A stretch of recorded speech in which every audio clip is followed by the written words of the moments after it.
iguales desde el comienzo o han ido modificándose.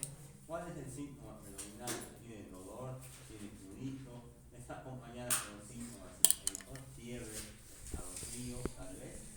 Un detalle importante a preguntar es la historia farmacológica.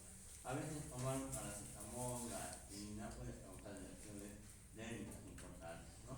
Los viajes recientes igual, sobre todo áreas endémicas donde hay picaduras de insectos o enfermedades exantemáticas que pueden aparecer, entonces ahí se pregunta. Y más preguntas sobre todo eso, ¿no?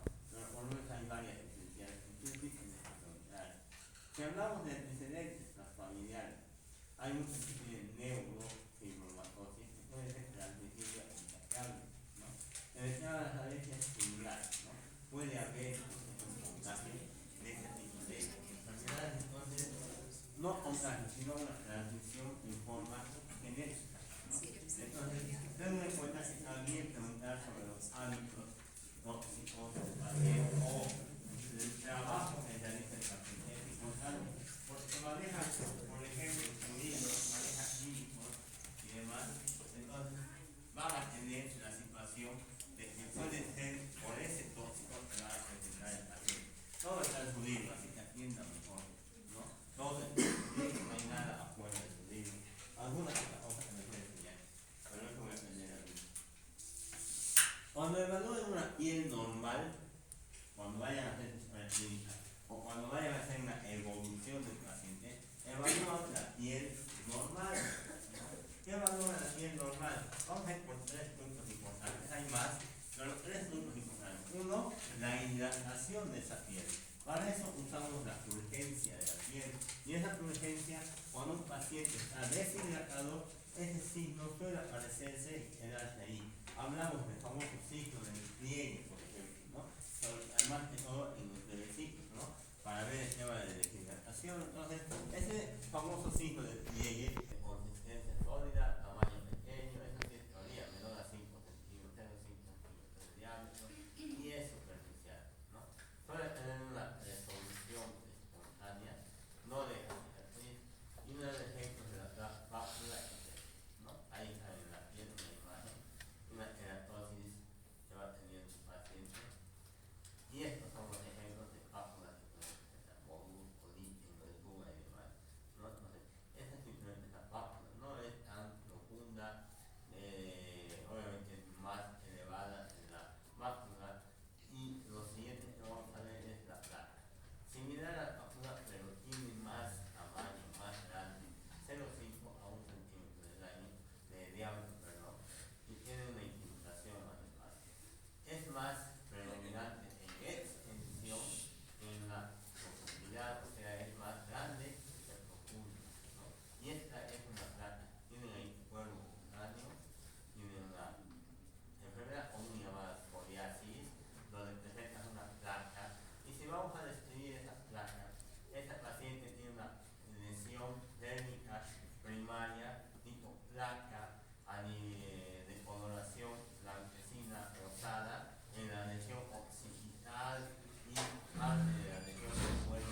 vesícula, vamos a decir ahí, de este tamaño, y esa vesícula tiene paredes, una, dos, y el contenido de ahí no puede pasar a este lado porque hay una pared, el contenido de ahí no puede pasar a este lado, es como si este cuarto lo dividiéramos en varias partes o varios cuartos pequeños y no se puede pasar de un lado a otro. A eso se dice que es multihabitada, ¿no? Eso es referencia a la ampolla. Y estas suelen situarse en la epidermis. Tienen un contenido celoso, hemorrágico y a veces purulento, ¿no? Pero más que todo son celosos. Una clásica demostración está en el herpes zóster, ¿no? Una enfermedad viral en el cual no tienes que haber enfermado de la varicela, y una vez enfermado de la varicela es como un recuerdo que vas a tener toda tu vida. Y en el momento en que tú bajes las defensas, o si hablamos en términos médicos de técnicas de inmunosupresión o inmunodepresión, va a aparecer esa vesícula. ¿Y cuál es la característica? Aparece en el trayecto nervioso, ¿no? En el trayecto nervioso, en este caso nervio intercostal, de un solo lado, no aparece derecho, izquierdo. Claro, sería el caso que aparece así, pero hay unos sí, pero no lo que es de ahí, ¿no? Pero generalmente es del 99% unilateral. Puede aparecer ahí, puede aparecer más abajo, puede aparecer más arriba, pero son unilaterales. Y la característica es que tienen estas lesiones ampollosas, tienen agüita en la región adentro, líquido, ¿no? Entonces, esto a veces para ustedes es, inicia con un dolor, luego un granito, luego dos granitos y ya. Este es el herpes zóster. ¿Cuál es el detalle del herpes zóster, ¿no? Que ustedes tienen que saber tratarlo, ¿no? No necesitan ser médicos, grandes profesionales para poder tratar este paciente, ¿no? ¿Cuál será el tratamiento? ¿Cuál?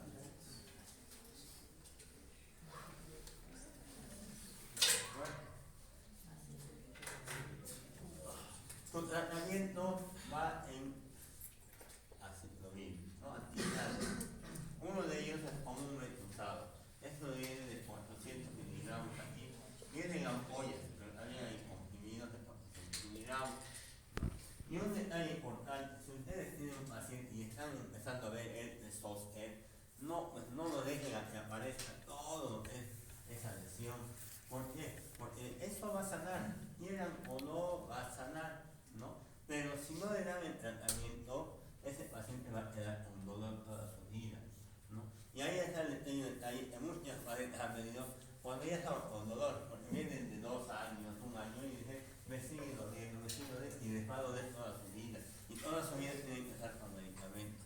Pero eso ha sido porque un médico te da no ha tratado adecuadamente, porque varios de ellos han ido al médico y le ven, es un granito, le ponemos penicilina, le ponemos esto, y muchas veces suelen equivocar el diagnóstico. Entonces, para ustedes es importante que vean estas imágenes y puedan analizarlas y grabárselas permanentemente y decir, este es un herpes zóster. Y le voy a dar tratamiento, ¿no?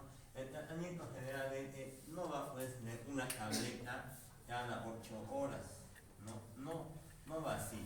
Tienes que poner dosis elevadas a tu paciente, desde 4000 hasta por lo menos miligramos por día. ¿Qué quiere decir? Que le puedes empezar a dar 800 miligramos cada 6 horas, ¿no? Entonces quieres más de las 4 horas, pero eso por lo menos te va a ayudar a darle una dosis adecuada de la actividad a tu paciente, ¿no? Entonces, este es un pequeño error que se comete en el tema de la dosis. Tienes que manejar esas dosis altas. Y si manejamos así, ¿cuántas tabletas le voy a dar?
toda su vida, van a estar aburridos, odian la vida y en muchos casos los abuelitos ya dicen no quiero vivir, me he querido matar, se ponen a llorar así en serio y dicen yo me he querido matar porque no sé qué más voy a hacer, ¿no? Entonces esa es la culpa de muchos de nosotros que no hacemos el tratamiento adecuado a este tipo de pacientes. Entonces ya cuando ustedes conozcan, no cometan el error del año pasado, les enseño y a las 2 semanas me hablan y me dicen, doctor, mi abuelita como alumno, ¿no? Mi abuelita tiene estas heridas, ¿qué será, no? Y era un ente, dañito, mira, era todo eso.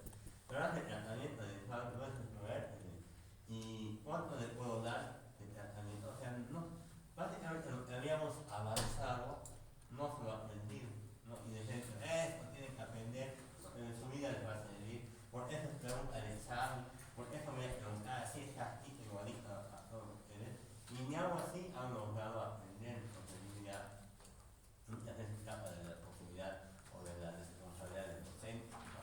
Les dije, te voy a preguntar eso, no responden eso, ¿qué más? Digamos, no todavía entendí, no. Entonces, esos detalles tienen que ir aprendiendo ustedes. ¿Por cuántos días de mañana? 7 días por lo menos mínimo, ¿no? Pueden ayudarse con el tema de paracetamol, que es muy bueno para el tipo del dolor, paracetamol, y un opiáceo menor, tal vez tramadol, ¿no? Y alguno coadyuvante del dolor, a eso tenemos, por ejemplo, la pregabalina o la gabapentina, ¿no? Eso es para manejar el dolor en ese momento y después se deja neuropatía también. Pero si hacen tratamiento 3 días antes de que haya, 3 días, hasta 3 días después de que haya aparecido la lesión, pueden lograr evitar que ese paciente quede con dolor toda su vida. Pero si dejan unos 7 días y deciden el tratamiento, ya no sirve, ¿no? Va a sanar igual, no va a sanar. Solo disminuye que haya lesiones y todo eso, pero va a sanar, ¿no? Entonces, es para evitar la neuropatía y si hay neuropatía, usen eso. Se usa cremitas, pomaditas, sí, analgésicos y todo eso, pero cuando la piel se intacta, pero si hay erosiones, infecciones, ya no usas nada de pomadas y usas antibióticos también, ¿no? Pero hay antibióticos para bacterias, estamos diciendo. Entonces, no se olviden del tratamiento, voy a preguntar en el examen, ¿no? Esta va a ser clásica, sí o sí voy a preguntar. Tenemos lo que son las ampollas, ¿no? Y si hablamos de ampollas, son diferentes a lo que son las vesículas, ¿no? No son similares, son uniloculares, es decir, que no tienen cavidades, tienen cavidades en el líquido, son mayores que el líquido en tamaño. Y esas ampollas suelen ser así, ¿no? Secundarias, sobre todo el tema de las quemaduras, ¿no? Tienen ahí otras ampollas, todo eso, ¿no? Entonces aparecen generalmente en quemaduras. Y para hacer una pequeña enseñanza, quemaduras de primer grado, segundo grado, tercer grado, ahí está, ¿no? A, B, como estamos clasificando. Y lo primero que se hace cuando un paciente llega quemaduras es clasificar, ver la profundidad, la extensión, la estabilidad hemodinámica, pero clasificarlo para hacer el metodológico de tratamiento, ¿no? Y en base a eso tratarlo. Recuerden que tienen porcentajes de área quemada y es lo primero que tienen que tratar con esta regla de los 9 de Wallace. ¿Qué quiere decir? Toda la cabeza, adelante y atrás, es 9%. La parte anterior del tórax, 9%. Posterior del tórax, 9%. Abdomen, 9%. Lumbar, 9%. Un brazo, 9%. La parte de atrás es 4,5%, la parte de adelante 4,5%. Total, 9%. La pierna, el doble. La parte de adelante, 9%, y de atrás 9%, en total 17%. ¿No? Entonces no se aprende lo mismo. Y el área genital, pues 1%. ¿No? Primero, de nada hay que delimitar esta área corporal del paciente quemado. Pero ¿qué tal si está quemado ahí, tendrás que manejar la mano?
por darle me gusta a sus amigos.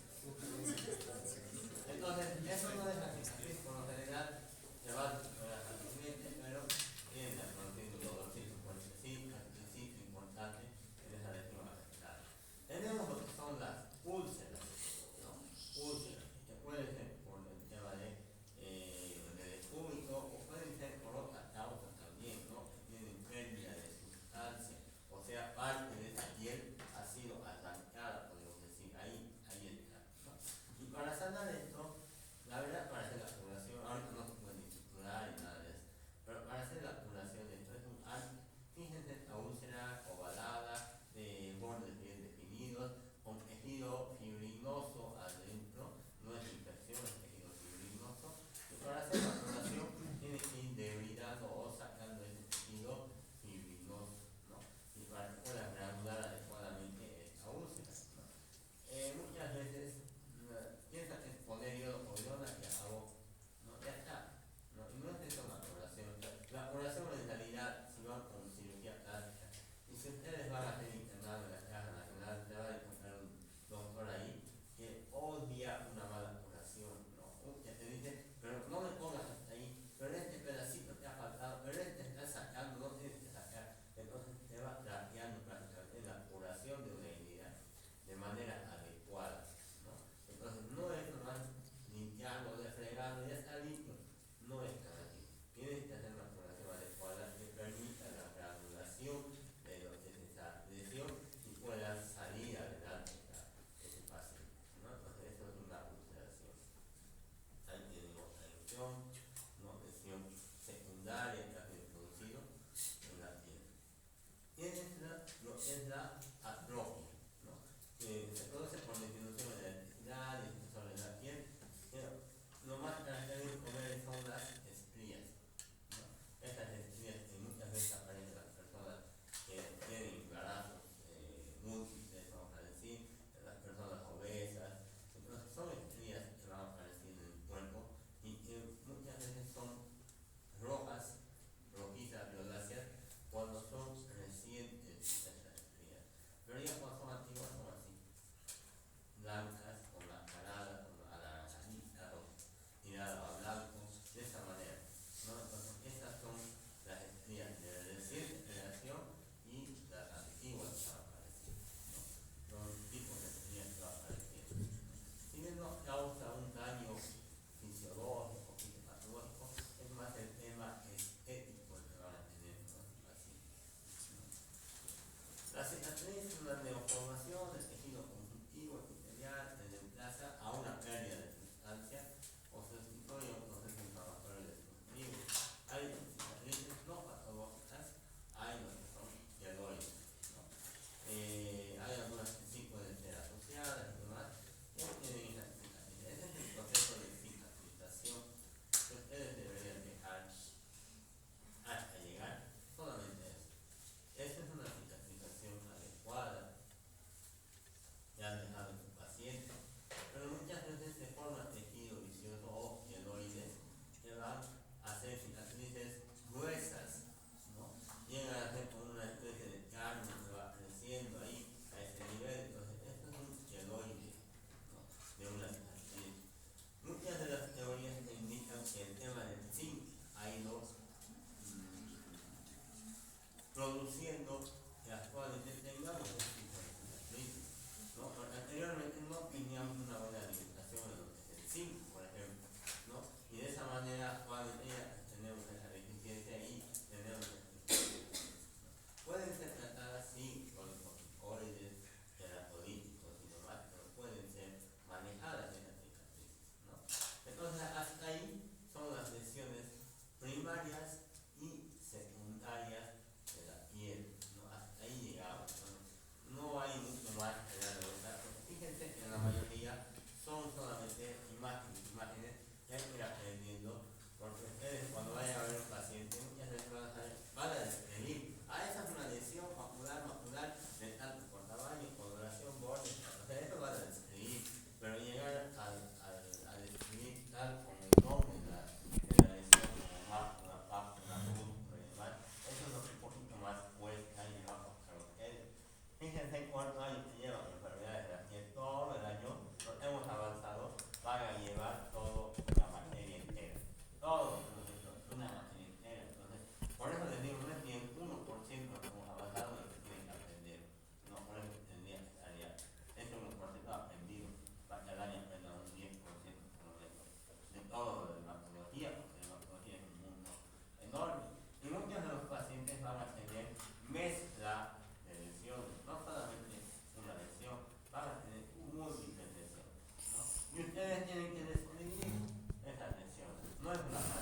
lesiones exfoliativas, hemitematosas, hay ostras, hay emociones, hay lesiones oculares.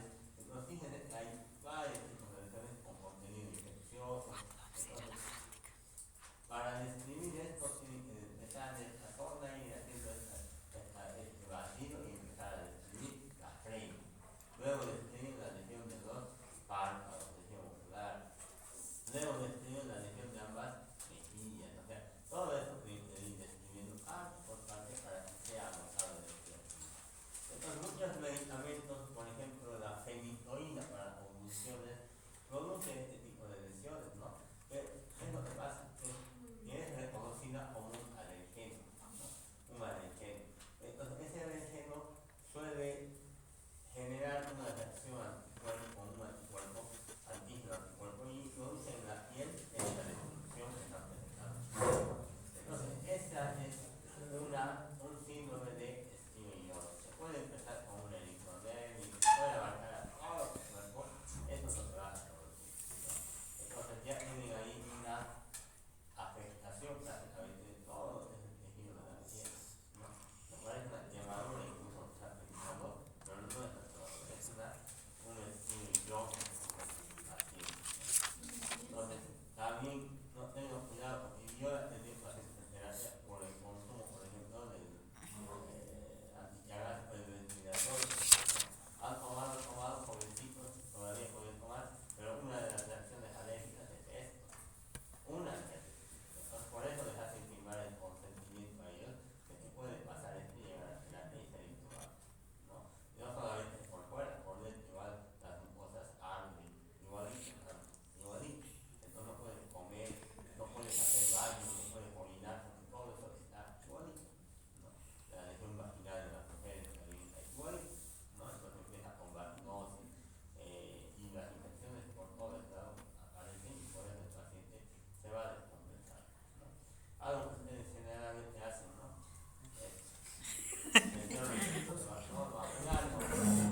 A esto se llama sugilación. Sugilación. Entonces llaman eso con términos más clínicos, ¿no? Fíjate, la sugilación es una sugilación, ya no amanece en el término vulgar común, seguido a decir, de manera como chupones, moretones, ¿no?